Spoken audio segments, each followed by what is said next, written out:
সরকারে পর্যাপ্ত সার মজুদ আছে। বিগত দিনের মতো কেউ যদি কারসাজি করতে চায়, আমাদের ঘোষণা তাকে এক্ষুনি আইন প্রয়োগ করে সংস্থাকে তুলে দেবেন।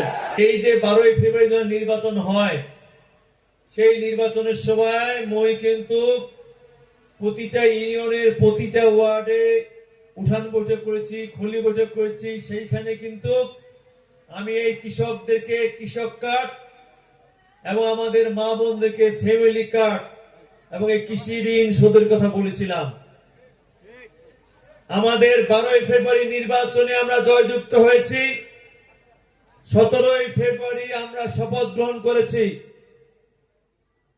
এবং প্রথম ক্যাবিনেট মিটিং 18 তারিখে আমাদের মাননীয় প্রধানমন্ত্রী প্রথম যে কাজটি করলেন, এই সরকার যে কৃষি বান্ধব সরকার, সেটাকে মাথায় রেখে কিন্তু শুধু 10,000 টাকা কৃষি ঋণ নয়, এই ঋণের যে সুদ আছে সেই সুদ সম্পূর্ণ মওকুফ করার ঘোষণা দিলেন। উনি জানেন, ওনার পিতা যখন এই রাষ্ট্র ক্ষমতা এসেছিল তখন থেকে উনি বুঝেছেন যে জিয়াউর রহমান দেশকে বাঁচাতে গেলে কৃষককে বাঁচাতে হবে, কৃষককে স্বনির্ভর করতে হবে। সেই শুরু হয়েছে 1977 সাল থেকে। এই যে শুরু হয়েছিল কৃষকের নিয়ে কাজ করা, সে আমরা এখানকার গ্রামে গঞ্জে মানুষ আগে একটি আবাদ করতাম, মনে আছে? এই জিয়াউর রহমানে কিন্তু সেই সময় ইরি ধান নিয়ে আসলো, মনে আছে আপনাদের?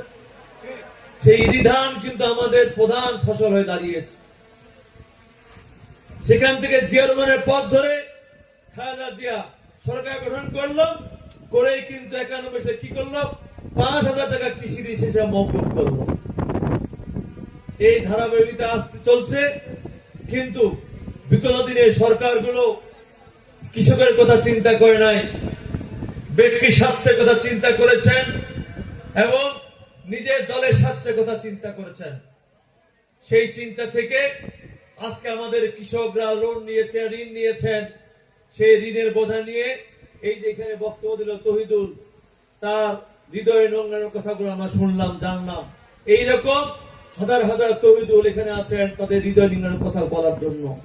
হাজার হাজার তহিদুল ইতিহাস আছেন, কারণ আমরা প্রায় 6,000 কৃষক শুধু বোদা উপজেলায় এই ঋণের বোঝা থেকে মুক্তি পেয়েছেন। আজকে তাই আমি শুধু মনে করি, আমি চিঠি পেয়েছেন, চিঠি শেষ নয়, আজকে আপনাদের ঋণ মুক্তি সনদ দিব এবং এইখানে যাদের জমি জায়গা দলিল পত্র বন্ধক ছিল না আপনার, সেই বন্ধকি দলিল পত্র আমরা ফেরত দিয়ে আপনাকে সারা জীবনের জন্য আমরা এমন একটি মানসিক শান্তি প্রসাদী দিতে চাই, যার জন্য আপনি দীর্ঘশ্বাস ফেলে আপনি একটি সুন্দর জীবন অতিবাহিত করতে পারেন। আজকে তারেক রহমান একটি বারবার কথা বলেন, বাংলাদেশ কৃষি নির্ভর বাংলাদেশ, 80% মানুষ কৃষক। এই আমার বোধহয় বলেন তো, কৃষিকাজ ছাড়া কিছু আছে? কৃষিকাজ ছাড়া কিছু নাই।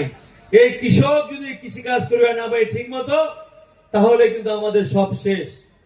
এই যে মাঝে মাঝে শুনেছ সারের নাকি সার নিয়ে নাকি টুকটাক সমস্যা হচ্ছে, তাই না? আমি এখানেও বলতে চাই, এখানে আমাদের ডিসি ম্যাডাম আছেন, আপনি বিষয়গুলো খতিয়ে দেখবেন। আমাদের সরকারে পর্যাপ্ত সার মজুদ আছে। বিগত দিনের মতো কেউ যদি কারসাজি করতে চায়, আমাদের ঘোষণা তাকে এক্ষুনি আইন প্রয়োগ করে সংস্থাকে তুলে দেবেন। আমাদের সরকার কৃষি বান্ধব সরকার, সে যে দলের হোক, যে মতের হোক, যে ধর্মের হোক, এই ক্ষেত্রে আমাদের কোনো ছাড় নাই, আমাদের কোনো আপোষ নাই।